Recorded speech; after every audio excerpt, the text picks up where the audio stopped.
na guys, padilim na. So ginamitan lang muna natin ng dalawang dalawang speaker. Yan. Okay.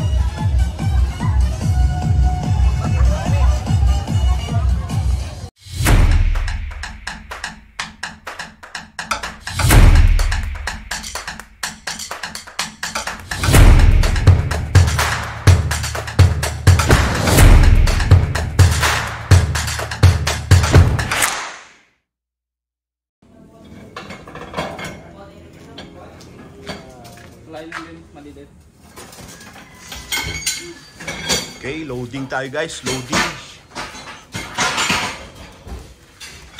So ang inuna ko dito sa isang palet, dalawang truck na sing gagamitin natin. Gawa nga nung masyadong marami yung mga gagamitin doon para sa festival. So ang itong isang truck, trusses tsaka mga stage ang karga lang niya. So isang set ng trusses pa lang tsaka isang set ng stage pa lang. Wala na.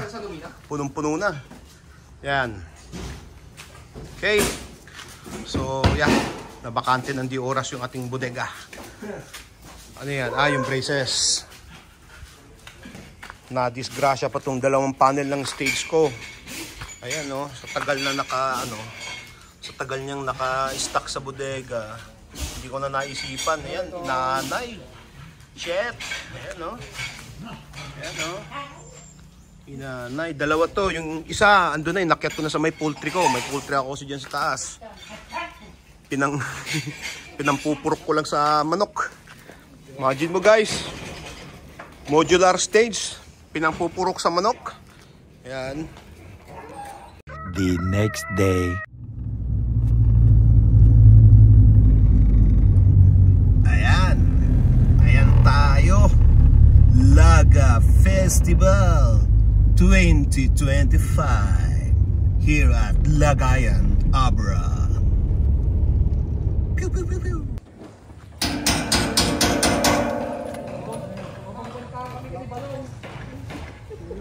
Yan na, mapuntahan dyan dating sunog, lalong nasunog. Sunog na, nasunog pa. Yung kaya't na kaslatay ito, ita amin nun.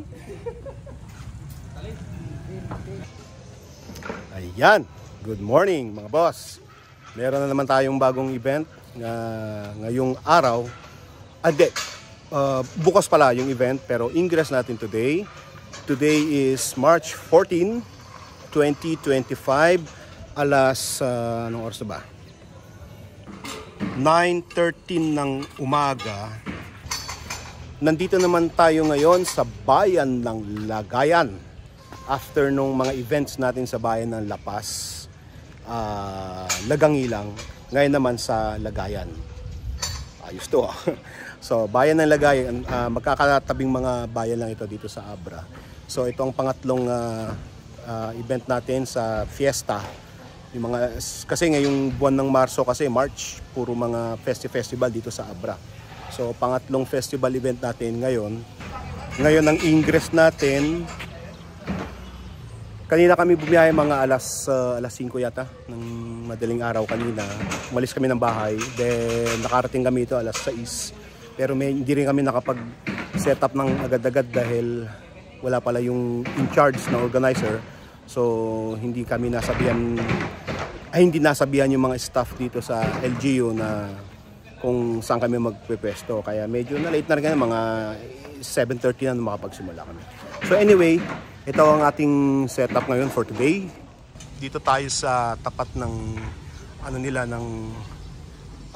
munisipyo nila dito sa Municipality of Lagayan. So, ang setup natin mga boss, isang set ng modular stage na 16 feet by 24 feet. 16 feet sa likod, 16 feet dito sa harap. So meron din tayong mga trusses. Inverted U-truss lang ilalagay natin. So ang sabi ni Utol, since maliit lang naman yung venue natin, instead na 50 feet yung inverted U natin, gagawin niya 40 feet na lang daw, 40 feet. So yon, meron tayong stage, inverted U-truss. Ito, ina-assemble na nila yung yung beam ng trusses natin. So meron tayong modular stage, inverted U-truss, and then one set ng LED wall. And then dito sa likod, maglalagay tayo dito ng 20 feet lang na kalapad ng 20 feet na palapad na another set of inverted U-truss. 20 feet din lang ang taas, then 20 feet din naman yung palapad niya, para lang doon sa ilalagay nating frontal na auto lights. Kasi ang mangyayari, sabi ni organizer, itong space na dito, ganun na naman, parang sa Lagang Ilang. Tawag ito, yung sumasayaw, street dance competition, ground demo. Dito sila mag-demonstration. So nakaharap sila dito, dahil dito daw yung judges. Ay, bakit dirt? So kailangan nating ilawan sila dito na nakaharap dito. Kaya meron tayong auto lights dyan, itatayo natin, ilalagay natin dun sa inverted U-truss. So that is why kailangan natin ng other set dyan. And then dito din pala, meron tayong ilalagay na ito, hinanda ko na nga isa 6 panels lang nito na another set of modular stage, para daw ma-elevate lang yung mga 4 na judges na mag-judge sa mga performers. And then yon, antabayan na lang natin mamaya yung mga another setup mamaya dyan kapag naitayo na. Okay, we'll be back. A few moments later. Hello mga boss, it's 6 o'clock in the afternoon. So hindi na ako nakapag-vlog kanina after naming nagsimula ng pag-setup kanina, dahil dire-diretso na kami, nabutang kami ngayon hanggang hapon. So naitayo naman yung, eto itatayo na lang namin yung trusses sa likod. Pero dito, so far so good. Nabutan lang kami ng rehearsal ng mga makikipag-contest hindi, sa sa Monday pa, sa March 17. So nagpa-practice sila ngayon dito. So kaya hindi kami muna masyadong makagalaw diyan sa may bandang stage. Kaya ginawa namin, tatayo lang muna namin itong trusses dito sa likod. Dahil dito namin gagamitin, sasabit yung 8 pirasong auto lights. Yeah. Okay, so kinailangan pa namin pala guys, mga boss, magputol ng mga sanga-sanga. Kasi maraming sanga-sanga kanina yan dyan Yan, tatamaan kasi nung parang kanina tinayo namin tong pillar. Tatamaan yung mga maliliit lang naman na sanga. Parang maganyan lang yan, o kaya maganyang sanga. So ditong parte yun pinutol namin. Buti na lang may dala kaming unggoy. Ayan yung unggoy.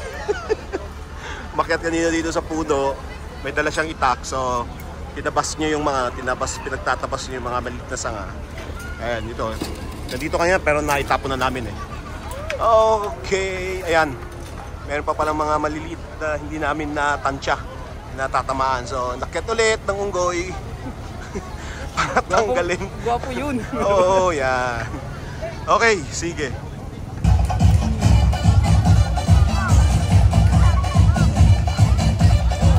May dilim na guys, padilim na. So ginamitan lang muna natin ng dalawang speaker. Yan. Okay. More moments later. Okay mga boss. Alas 12:15 na ng madaling araw ngayon. Pagod kami, napagod. Pero sa awa ng Diyos, natapos naman namin ang aming setup ngayong gabi. Natagalan lang kami, inumaga na lang kami ngayon kasi gawa nga nung kanina naman nakita nyo, may nag-practice kasi. Sa totoo lang, wala sa kontrata namin yon. Dahil ang usapan namin nung organizer, dapat sana alas 4 kami magsiset up ng hapon kanina, tapos tatapusin namin hanggang gabi. Ang kaso, nakiusap sila kung gusto nga daw namin, simulan na lang namin ng umaga dahil meron daw magde-decor Dahil hindi daw sila makapag-decor not unless naitayo na namin itong mga setup namin. So maaga nga kami kanina umaga. Ang nangyari naman, okay, nahirapan na lang kami sa tanghali. Hindi nga rin ako nakapag-vlog na kanyang tanghali. Talagang hirap na hirap kami, ang init. Yun na nga, ang nangyari, wala rin namang nag-decor. Yan mga boss, wala kami makikitang decor.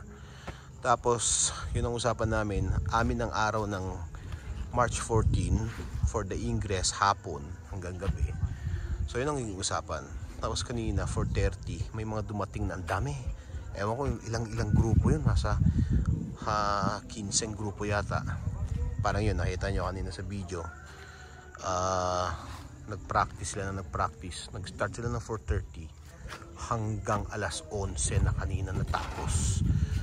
Gamit yung aking sound system. Actually hindi pa nakaano yan kanina, hindi pa naka-setup yan, nakapatong lang sila dyan kanina.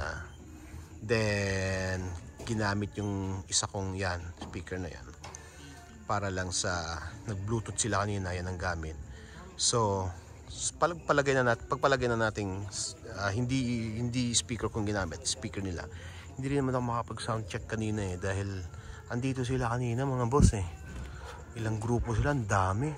4:30 nag-start, natapos na sila alas 11 na ng gabi. So hindi na ako nakapag-sound check.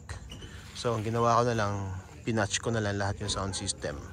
Then bukas na kami bukas na kami magsa-sound check. Problema nga lang, alas 8 ng umaga bukas gagamitin na itong sound system. Pero bahala na si Batman. So dito rin naman kanina, medyo nahirapan kami nagtayo kanina dito. As you can see kanina, tinatayo namin. Ang daming mga tao dyan, ang daming yung mga dance instructor dyan pumwesto. Hindi namin maitayo. Talagang tiyagaan talaga mga boss. Tiyagaan talaga. Tiyagaan. Okay. So ngayong araw, ngayong gabi, hanggang dito na lang muna ang aking vlog. Pagpapatuloy ko na lang ulit bukas mga boss. Bukas ko ipapakita yung kabuuan ng aking setup. Ito ang tropa. Pagod na pagod sila lahat. Ayan si Utol. Yan, pagod na pagod sila lahat. Ang nangyari nga pala mga boss ako yung walang ginawa ngayong araw. Tinayo ko lang yung mga speaker ko. Dami yung ginawa. Tumambay lang ako maghapon. Sila lang trumabaho. Ako tumambay lang ako maghapon. Napagod ako tumambay mga boss. Tanginang yan Sige boss, kita-kits na lang tomorrow. Bukas ko na lang ipakita yung setup ng aming lahat. Okay. Good night. See you tomorrow. Babush.